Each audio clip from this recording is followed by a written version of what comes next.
1948 जम्मू कश्मीर में पाकिस्तान के खिलाफ लड़ाई में पहले राजपूत के नायक जादूनाथ सिंह को मरणोपरांत परमवीर चक्र मिला। जब वो एक बार नहीं, दो बार नहीं, तीसरी बार लगातार हाथ में हैंड ग्रेनेड लिए पाकिस्तानियों पर चढ़ गया, सर में गोली खाई और शहीद हुए। किसके लिए? हिंदुस्तान के लिए। 1965 राजपूतों को फिर महावीर चक्र मिला जब मेजर वलजीत सिंह रंधावा ने पाकिस्तानियों को ब्लैक रॉक से खदेड़ा और 17 मई को शहादत दी।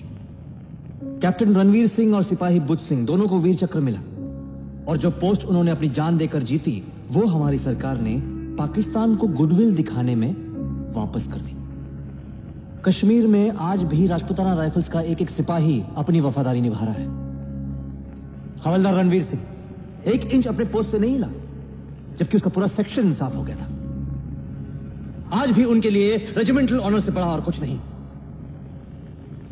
सैनिकों की 5वीं पुश्ते आज भी वहां मौजूद है और वो सैनिक अपने राजपूत भाई से पूछते हैं तू किसके लिए मरेगा? राजपूत कहता है अपने पलटन के लिए। पलटन किसकी? राजपूताना की। राजपूताना किसका? भारत का। और ये भारत क्या करेगा तुम्हारे लिए? जब से ये प्रजातंत्र आया है ना, हमारे साथ सिर्फ धोखा हुआ है। सरदार वल्लभ भाई पटेल ने हमसे अपील की थी, इधर वन इंडिया, एक भारत के लिए अपने राज्य त्याग तो हमने त्याग दिया। उन्होंने पैसे मांगे, हमने अपना खजाना खाली कर दिया। वन इंडिया, एक भारत के लिए। कहां है ये एक भारत? डेमोक्रेसी के इतने साल बाद भी ये हाल है कि कोई वोट नहीं डालना चाहता। अपने घर की जमीन को अपना देश बनाकर बैठे हुए लोग। एक सरकार मेजॉरिटी में नहीं आ पा रही। अरे हमारी परंपरा है ना, हजारों सालों की थी और जब छीनी थी इन लोगों ने तब भी इनसे अच्छी थी।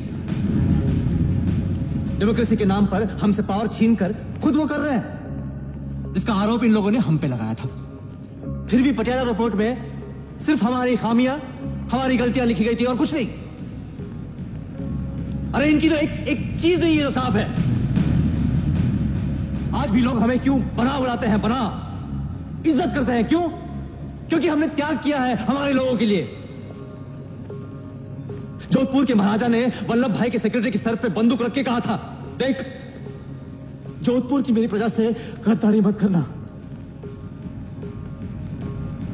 इन लोगों ने सबके साथ गद्दारी की। 67 के लोकसभा इलेक्शन में जब राजकुमार खड़े हुए चुनाव के लिए, तब क्या हुआ? राजस्थान में कांग्रेस का पत्ता साफ। पूरे देश में 24 राजकुमारों को लोगों ने चुना। तब क्या किया इन लोगों ने? ऑल इंडिया कांग्रेस कमेटी की एक बैठक बुलाई, हमारे शाही बत्ते बंद कर दिए। हमें दी जाने वाली एक एक सुविधा को हटा दिया गया।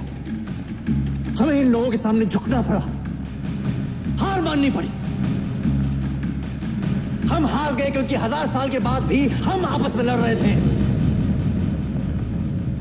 अब ये सब खत्म, बस। अगर हमें अपनी जमीन चाहिए तो एक होना पड़ेगा। राजपूतों को इनसे बचाने के लिए एक होना पड़ेगा। A patriot must always be ready to defend his country against its government. जंग छेड़नी है हमें, आजादी की जंग, अपनी जमीन की जंग। और उसके लिए हमें पैसे चाहिए, सेना चाहिए। सबसे महत्वपूर्ण बात, आपको अपना खून बहाना पड़ेगा। जो आप अपना खून बहाने के लिए तैयार नहीं है तो सपना देखना बंद करो, ये साकार नहीं होगा। हमारी जमीन, हमारी इज्जत, हमारी आन हम वापस नहीं ला पाएंगे। और अगर आप एक होने के लिए तैयार हैं, अपना खून बहाने के लिए तैयार हैं, तो एक साथ एक आवाज में बोलिए, वीर भोगे वसुंधरा, वीर भोगे वसुंधरा।